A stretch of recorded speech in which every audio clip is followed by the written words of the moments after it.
The map without a name. It all began in the old Medina of Marrakesh. Thomas, a British backpacker, was wandering through a book market when he found it, a rolled-up, weathered map shoved between two torn novels. It had no title, no legend. Just symbols, arrows, and a hand-drawn star in the middle of the Sahara Desert. He paid 20 dirhams and walked out. He didn't know why, but something about the map pulled him. Later that night, in his hostel, he opened the map again. There was handwriting along the bottom edge. Faded, but still visible. Only those who walk for no reason will arrive at the reason. He posted a picture of the map on Reddit. To his surprise, it went viral. Within hours, people from across the world were sharing theories.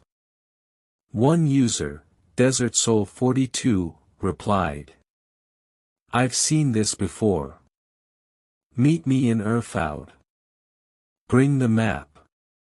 Thomas hesitated, then replied, "I'll be there in 2 days." In Erfoud, a small desert town, Thomas met 6 strangers. Faiza, a Moroccan geology student. Luca, an Italian travel vlogger. Aya, a Japanese photographer. Omar, a retired French-Arab cartographer. Nora, a German paramedic on leave. Sam, a quiet Australian who said little but listened much. They had all followed the same post. All curious. All carrying their own reasons. "I don't know what we're chasing," said Thomas, "but I think we're supposed to do it together." Faiza nodded. "It's not just a map. It's a test." They rented 2 jeeps and drove into the Sahara. GPS was useless, the map didn't match satellite images. The journey took them across dry salt flats, abandoned wells, and sun-scorched ruins. One night, they camped near an oasis. Faiza stared at the sky. "My grandfather once told me," she said, "the desert never hides secrets. It waits for someone brave enough to ask." They all fell asleep under stars. On the 3rd day, their compass spun wildly. They stopped near a hill that wasn't marked on the map. At the base of the hill was a rock with a painted symbol, a circle with 3 lines radiating outward. Omar gasped. This was the mark of an old caravan route. Lost centuries ago. They followed the lines.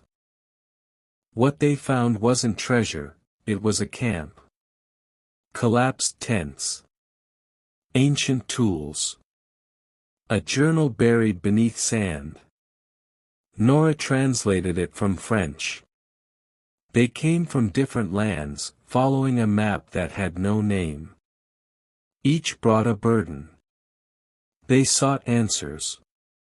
But in the desert, answers ask questions. At the end of the journal, a single word. Continue. The next day, a sandstorm hit. They took shelter behind the jeeps, shielding their eyes and gear. When it passed, the landscape had changed. The tracks were gone. The dunes had moved. Aya cried. "We're lost." "No," said Sam, the quiet one. "We've just stopped following the world's map." Faiza pulled out their map. And started following ours. Food was low. So was fuel. They had 2 options, turn back, or go forward. They voted. Unanimous. They would go forward. That night, they told their stories. Regrets. Losses. hopes. No one slept. But no one was afraid. At dawn, they reached the star on the map. It was just sand. But then Sam noticed something: stones placed in a wide circle. Inside, 7 symbols carved into the ground. One for each of them. Not ancient. Recent. They looked at each other. "Someone knew we'd come," whispered Aya. "Or," said Omar, "we were always meant to." They stood in the circle. Nothing happened. No lights. No music. No treasure. But something inside each of them shifted. Nora took off her scarf. "I feel lighter." Faiza closed her eyes. "I feel known." Thomas looked at the map again. The star was now gone. Just white space. They returned a week later, dust-covered and changed. Thomas returned to London. He framed the map, now blank. Faiza wrote a book. Omar finally finished a letter he had never sent. Aya's photos from the trip had no faces. Just shadows and sky. And Sam? No one ever heard from him again. Months later, in a different bookstore, a girl in Brazil found a rolled-up, weathered map. No title. No legend. Just symbols. And a small note at the bottom.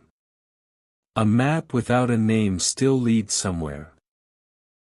What would you do if you found a mysterious map with no name or place? Would you follow it? Why or why not?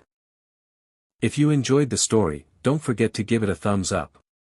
Brain, subscribe for more English listening practice through exciting short stories. Bell, and hit the bell so you never miss a new adventure. Red Heart, thanks for watching, and see you in the next story.